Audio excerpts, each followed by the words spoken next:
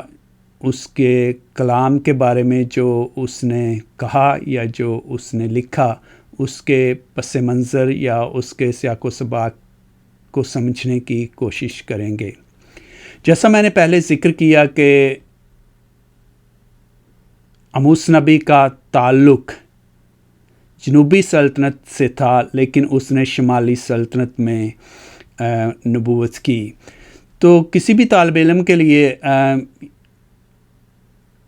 تاریخ کو سمجھنا، بائبل کی تاریخ کو سمجھنا بہت ضروری ہے، کیونکہ ہم دیکھتے ہیں کہ کچھ کتابیں جو ہیں کلام مقدس کی اور کچھ انبیاء جو ہیں ان کا تعلق سلطنت یہودا سے تھا اور کچھ کا تعلق سلطنت اسرائیل سے تھا، جنہیں شمالی سلطنت یا جنوبی سلطنت بھی کہا گیا ہے۔ تو اس لیے جب ہم بات کرتے ہیں خدا کے کلام کی اور اس کو سمجھنے کی کوشش کرتے ہیں، تو اگر ہم اس تاریخ کے اس دور کو اچھے طریقے سے سمجھ لیں تو ہمیں خدا کے کلام کو پڑھنے اور سمجھنے میں بھی آسانی ہو سکتی ہے۔ تو یہ دو سلطنتیں کب کیسے وجود میں آئیں؟ تو عام طور پر یہ کہا جاتا ہے کہ سلیمان بادشاہ کے بعد یا سلیمان نبی کے بعد جو وعدہ کی ہوئی زمین تھی اس کو دو حصوں میں تقسیم کر دیا گیا۔ جو اوپر والا حصہ جس کو نیلے کلر کے ساتھ ظاہر کیا گیا ہے، وہ 10 قبیلے جو ہیں ایک طرف ہو گئے، اور دوسرے 2 قبیلے جو ہیں یہ جو اورنج یا یلو کلر ہے وہ ان کی ملکیت سے۔ تو کنگڈم آف اسرائیل شمالی سلطنت جس میں 10 قبیلے تھے، اور جو نیچے نقشے میں ہے کنگڈم آف جودا، اس میں 2 قبیلے تھے۔ ہم آگے جا کر دیکھتے ہیں کہ اسی کو مد نظر رکھتے ہوئے کچھ انبیاء جو تھے خاص طور پر جن کی کتابیں کلام مقدس میں موجود ہیں، کچھ کا تعلق شمالی سلطنت سے تھا اور کچھ کا تعلق جنوبی سلطنت سے تھا۔ اگر آپ اس نقشے کو غور سے دیکھیں تو یہ 970 کے بعد جو ہے سلیمان بادشاہ کے بعد جو سلطنت ہے وہ تقسیم ہوئی اسرائیل اور جودا میں، یا سلطنت اسرائیل یا سلطنت یہودا میں۔ تو جو اوپر ہیں جو شمالی سلطنت تھی اس میں جو خاص طور پر انبیاء ہیں ان میں الیاس نبی، الیشا نبی، اور جن کی کتابیں موجود ہیں ان کے حوالے سے ہم دیکھتے ہیں کہ یونس نبی، آموس نبی اور ہوسیہ۔ تو ان کا تعلق جو ہے وہ یا انہوں نے اسرائیل میں جو سلطنت اسرائیل میں نبوت کی۔ تو جو نیچے آپ دیکھتے ہیں جودا جدھر لکھا ہوا ہے، اس میں عبدیہ، جول نبی، یوئیل نبی، اشعیا نبی اور میکا نبی، ان کا تعلق سلطنت یہودا سے تھا۔ لیکن دلچسپی کی بات یہ ہے کہ جو اوپر والی سلطنت جو ہے جسے ہم شمالی سلطنت کہتے ہیں، 722 کے بعد آپ دیکھتے ہیں کہ اس کا وجود کہیں ہمیں نظر نہیں آتا، کیونکہ 722 میں سلطنت اسوریہ نے یا شہنشاہ اسوریہ نے شمالی سلطنت کو پر حملہ کیا، اسے تباہ و برباد کر دیا، اور اس کے بعد سے ان کا وجود ختم ہو گیا۔ لہٰذا اس کے بعد سے 722 کے بعد سے جب آپ کی نبوت کی باتیں یا انبیاء کے بارے میں آپ پڑھتے ہیں تو وہ ساری نبوت جو ہے وہ زیادہ تر جو ہے وہ یہودا کی سلطنت میں کی گئی، جس میں آپ اس نقشے میں دیکھ سکتے ہیں کہ جو انبیاء اکرام ہیں ان میں نحوم نبی ہے، زفنیہ نبی ہے، حبقوق نبی ہے۔ تو یہ دراصل 722 کے بعد انہوں نے نبوت کی یہودا کی سرزمین میں۔ اور اس کے بعد جب آپ یہ دیکھتے ہیں اورنج جہاں ایگزائل لکھا ہوا ہے 586 کے بعد، اس میں ہم دیکھتے ہیں کہ شاہ بابل نے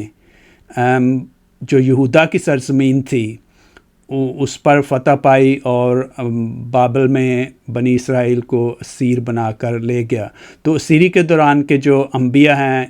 یرمیہ نبی جنہوں نے اسیری کے کچھ یا بالکل کچھ عرصہ پہلے نبوت کی، اور پھر اسیری کے دوران بھی انہوں نے نبوت کی، اور اس کے ساتھ حزقیل اور دانیل نبی جو ہیں انہوں نے بھی اسیری کے دوران، بابل کی اسیری کے دوران نبوت کی۔ پھر بابل کی اسیری کے بعد جب بنی اسرائیل کے لوگ جو ہیں وہ واپس آتے ہیں، تو پھر ہم دیکھتے ہیں 520 کے بعد جو انبیاء اکرام ہیں 450 تک، ان میں زکریا نبی، حگائی نبی اور ملاکی۔ تو اس نقشے کو اچھی طرح سمجھنے سے آپ یہ سمجھ سکتے ہیں، جب آپ خاص طور پر انبیاء کرام کی کتابوں کا مطالعہ کرتے ہیں تو آپ یہ دیکھ سکتے ہیں کہ سلطنت اسرائیل سے کون سے نبی تھے اور وہ کب تک مارز وجود میں رہی اور کب ختم ہوئی 722 میں، اور جو یہودا کی سلطنت یہودا تھی اس میں کون سے انبیاء تھے اور وہ کب تک قائم رہی۔ اس کے بعد ہم دیکھتے ہیں کہ آموس نبی کے حوالے سے، جیسا کہ میں نے پہلے کہا کہ اس کا تعلق سلطنت یہودا سے تھا، تقویٰ کے مقام سے، جدھر یہ آپ ریڈ ایرو دیکھ سکتے ہیں۔ لیکن خدا نے اس کو نبوت کرنے کے لیے جو ہے وہ سلطنت اسرائیل میں بھیجا، اور اس نے بیتھل کے مقام پر جا کر نبوت کی۔ تو ظاہر ہے ایک حساب سے اس نے اپنا بارڈر جو ہے وہ کراس کیا، اپنی مملکت سے وہ دوسری مملکت میں گیا، اور جب اس نے بنی اسرائیل کو خدا کے احکامات کے بارے میں بتایا یا سلطنت اسرائیل کو بتایا، تو انہیں کافی ناپسند آیا کہ یہ دوسرے ملک سے، دوسری سلطنت سے آ کر ہمیں بتا رہا ہے کہ ہمیں کیا کرنا چاہیے۔ تو وہاں کے بادشاہ اور وہاں کے جو کاہن تھے انہوں نے اسے کہا کہ تو واپس اپنے ملک کو چلا جا، جیسا کہ ہم آموس کی کتاب اس کا 7 باب اس کی 12 سے 14 آیت میں دیکھتے ہیں۔ تب بیتل کے کاہن امسیہ نے آموس سے کہا کہ اے غیب بین، روانہ ہو، یہودا کی سرزمین کو بھاگ جا، وہیں اپنی روٹی کھا اور وہیں نبوت کر، لیکن بیتل میں پھر کبھی نبوت نہ کرنا، کیونکہ یہ بادشاہ کا مقدس اور سلطنت کا معبد ہے۔ تو اس لیے کیونکہ آموس نبی کا تعلق سلطنت یہودا سے تھا، اسے مجبور کر دیا گیا کہ وہ واپس اپنی زمین پر چلا جائے اور وہیں جا کر نبوت کرے۔ یہ پھر وہی جو پہلے میں نے بتایا اسی کا ایک سلائیڈ ہے، اس کو علیحدہ علیحدہ کر کے آپ دیکھ سکتے ہیں کہ جو سلطنت یہودا تھی یا جنوبی سلطنت تھی اس میں کون سے انبیاء تھے اور انہوں نے کب تک وہاں پر نبوت کی۔ تو اسی طرح اس میں آپ نیچے دیکھ سکتے ہیں کہ یہ جو دوسرا سلائیڈ ہے اس میں شمالی قبیلے، جو 2 قبیلے تھے یا شمالی سلطنت تھی، اس میں کون سے انبیاء تھے، اور اس کے دور کو آپ اچھی طرح سے دیکھ سکتے ہیں، عبیدیہ سے شروع ہو کے یوئیل، عیسیٰ، مائکہ، ارمیہ، حزقیل، دانیل، ملاکی، حگائی، اور پھر اس کے ساتھ ساتھ زفنیہ، حبقوق، زکریا وغیرہ۔ تو آپ دیکھ سکتے ہیں کہ خاص طور پر جن کتابوں کا کلام مقدس میں صحائف انبیاء کا جب ہم ذکر کرتے ہیں تو جنوبی سلطنت یا سلطنت اسرائیل میں صرف 3 کتابیں یا 3 انبیاء نے وہاں پر نبوت کی، جن میں یونس نبی، آموس نبی، گو کہ اس کا تعلق شمالی سلطنت سے تھا لیکن اس نے وہاں پہ نبوت کی، اور ہوشیہ نبی۔ تو یہ بڑی انٹرسٹنگ بات ہے کہ جب آپ کلام مقدس میں سے خاص طور پر صحائف انبیاء پڑھتے ہیں تو اس تاریخ کو جاننا بہت ضروری ہے کہ یونس، آموس اور ہوشیہ یا ہوسیہ نے اسرائیل کی سلطنت میں نبوت کی، اور باقی کے تمام انبیاء جو تھے وہ انہوں نے سلطنت یہودا میں نبوت کی۔ اسی کو پس منظر کو اور سیاق و سباق کو آگے بڑھاتے ہوئے ہم دیکھتے ہیں کہ